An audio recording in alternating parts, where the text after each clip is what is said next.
voina chuan guitar lesson thar kan zir haule nga voina kan zir haule tur chu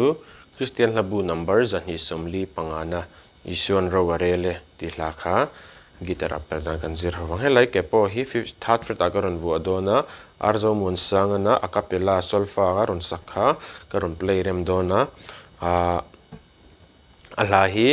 C sharp D sharp in alata hetan D sharp chu ni wangin ma sa ke po third fret ka vu khan C in kan la chiang chuan anyama G sanga F kami kia kan hanga akikal dan anyama sang shetang khajun D te podin la theya G pon mo ai nang reng kha chu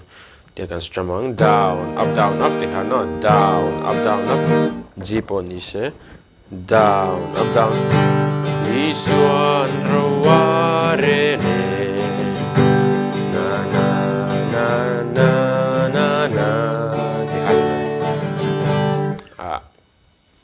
lane na karon play rem dona van ke po third fret aga vuanga C khan karon lang